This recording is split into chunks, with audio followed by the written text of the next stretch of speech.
Francis Ngannou for the Tyson Fury fight. That's crazy. Is he? Yeah. That old school, that customato, that old school. I mean, I don't know how much he's going to change his style. What I will say, though, is Francis Ngannou hits like a freight train. Correct. Tyson Fury versus Francis Ngannou, a fight that was not supposed to happen in our universe. At least that's what most fans thought. But what do we see? At the initiative of the Predator, the guys managed to negotiate and agree on their showdown at the end of October. If this strange match managed to become a reality, can another miracle happen? The victory of Francis Ngannou? The likelihood of such an outcome is so small that you probably only see it under a microscope. However, let's approach the matter seriously and consider what strengths of the former UFC champion could help him defeat the heavyweight king, Tyson Fury. Today's video, my friends, will be dedicated to 5 reasons why Francis Ngannou will defeat Tyson Fury. Please don't forget to like and leave a 4-word comment, and also subscribe so you never miss new videos. And let's get started. Number 5. Underestimation of the opponent. Without this point, considering all the others wouldn't make sense. We all understand that a serious Tyson Fury, who has gone through a training camp and is in optimal physical shape, can laser Cameroon's fighter with his eyes even at the stare down. But will the Gypsy King work up a sweat against some MMA fighter? Many of Fury's followers say that all he needs is to get off the couch or box with a shadow for 2 minutes, and that would be enough for a fight with Ngannou. I'm almost sure Tyson thinks something similar. However, even when performing at a championship level in boxing, the Briton hasn't always stepped into the ring in his optimal form. Remember his first fight after a layoff of his encounter with Otto Wallen? This time, the Gypsy King will be up against an MMA fighter who has always been ridiculed for clumsy overhands and weak cardio. Facing such an opponent, Tyson might relax entirely, and that's an opportunity for Ngannou. All combat sports gurus know that the most dangerous fighter is the one who's underestimated, and this time, the whole world doesn't believe in the Predator, which might give him extra strength. We know very well that for Francis, facing the boxing king of our generation is his main and currently only goal in life. He dreamt about it for over 2 years, turned down a multi-million-dollar contract with the UFC, and waited as long as he needed to finally reach his goal.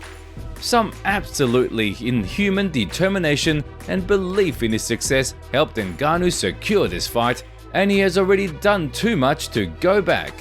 Victory in this bout can forever change Francis's life. He knows it, so he'll give 100% effort and act with maximum dedication. Coupled with the wild underestimation from Tyson Fury, such an opponent might give Ngannou a chance to win. Number 4. Speed. Almost all his life, Ngannou has been called a mediocre striker. He doesn't have a jab, his legs resemble 2 huge concrete pillars, and it's hard to imagine they could produce any impressive movements. Francis's defense is quite something. It's practically non-existent. So how did someone like that climb to the top of the MMA world and score knockouts in 12 out of his 17 fights? The thing is, 2 fundamental qualities in Ngannou's style are strength and speed. With the devastating power he possesses, no one in the UFC heavyweight division has had anything like it before. However, without the necessary speed, all of the Cameroonian's animalistic strength would be utterly useless. At this point, nature entered the chat again and made this mountain not only frighteningly strong, but also incredibly fast. Many have called Francis an anomalous human, and to some extent, I agree. Just think about it. If all boxers and fighters could develop the same exceptional hand speed, wouldn't they have done it? The Predator is genuinely gifted, and few have been as fortunate with natural abilities. Moreover, Ngannou has worked extensively to make himself even faster and more efficient. Look at all the MMA highlights in Ngannou's career. In each of them, you can see his strikes fly knockout artist speed with his movement and wrestling. But in the that he left his opponent no hope of victory. Yes, you might say that the fight will be taking place with different gloves, and in those gloves, Ngannou won't be able to throw punches as quickly. I believe that for someone naturally gifted with such speedy qualities, a few extra ounces on the hands won't be a problem, at least while he's fresh. But how long can he stay energetic? That's an entirely different question. Number 3. Clinch. A rather controversial aspect, and there's a lot to talk about here. On one hand, Tyson Fury is considered a true master of boxing clinch. Due to his remarkable height and arm length, clinching is an integral part of his unique style, acting as a link between all elements of his fighting. In the clinch, the Gypsy King feels secure, avoids unnecessary strikes, and can effectively tie up his opponent to the point where even Deontay Wilder was tired by the 3rd round in their second fight. In Ngannou's case, things are a bit different. Clinching in MMA significantly differs from boxing, and it's not to say that the Cameroonian frequently utilized it for damage or passive control in his fights. However, we mustn't forget that this form of interaction with opponents in mixed martial arts is practiced as often as others. So Ngannou certainly won't be lost in it and will know what to do. The most obvious thing we can say about the clinch now is that Fury will definitely use it. When Ngannou moves forward, which he surely will, Tyson will have to tie him up tightly, because otherwise the Predator's long arms might reach his head. During these clinch moments, an interesting battle will unfold, and who will come out on top is yet to be determined. Fury certainly won't be aiming to inflict damage, he'll tie up and wait until Francis starts expending energy. On the other hand, Ngannou might come up with something interesting, like working the body. None of Fury's opponents have caused him trouble in close quarters. The Bronze Bomber, whose strength is certainly on par with Ngannou's, yielded to all of his opponent's actions in the clinch, just waiting for it to be over or trying to break free. Thanks to his experience and devastating power, Ngannou might become the first to truly engage Fury in the clinch and break his super defined body with his African sledgehammers. Such a tactic has its drawbacks, including the potential to tire more quickly, but as with decapitating them. He resembles a rhino, charging through everything in his path, often without regard to a game plan. However, he hasn't always fought the same way in every bout. Granted, such fights have existed and make up the majority, but in contrast, we can recall the second fight against Stipe Miocic, when Ngannou fought conservatively, waited for his opponent's actions, and then skillfully countered in the second round, not just knocking out the champion, but meeting him with an intelligent counterattack.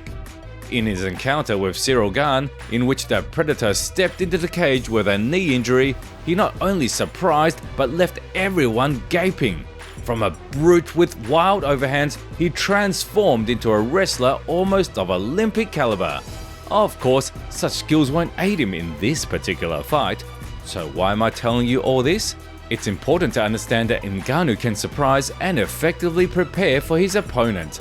Beneath all his straightforwardness lies an astonishing ability to experience.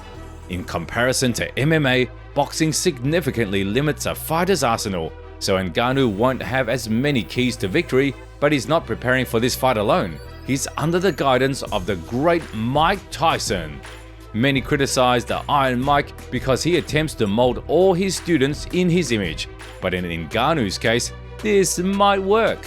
The Cameroonian loves and knows how to play the lead role, takes punches well, and obliterates his target with his first hit, much like a young Tyson.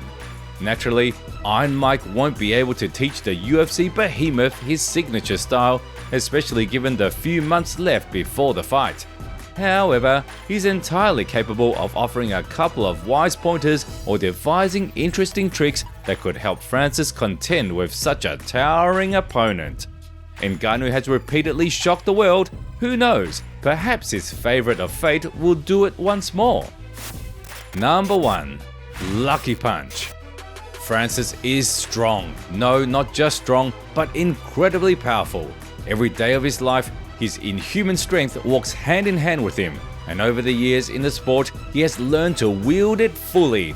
We were just talking about the clinch, and it's precisely here where Francis's devastating power might come in handy like never before. Thanks to his power, he might prevent Fury from executing his usual work and even turn such situations to his advantage, but all of this remains hypothetical for now. What's real is the chance for a lucky punch. This mystical, almost ethereal opportunity should never be discounted, especially when discussing monsters with intravenously injected dynamite like Ngannou. In each of his first MMA fights, Francis found and utilized his chance, so oddly enough, he possesses colossal experience in this regard. Additionally, we remember how Deontay Wilder took advantage of a similar opportunity several times throughout their trilogy. 2 epic knockdowns in the third encounter, 2 in the first. Just after the legendary knockdown in the 12th round, Fury still hears the echoes, and if Ngannou lands something similarly remarkable, the effect will undoubtedly be just as profound.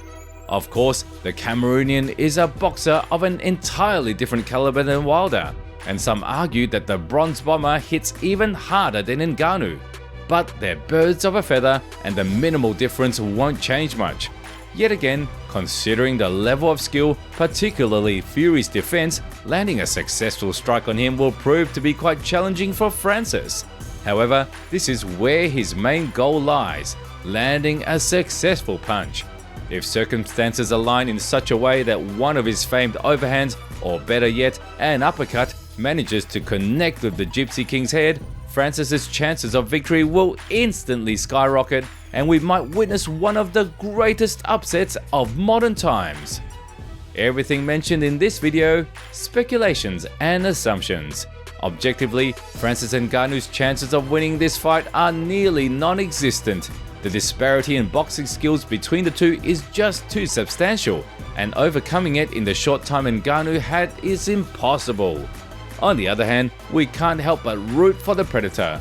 This guy started from a sand mine and is now set to battle one of the highest paid boxers of our time.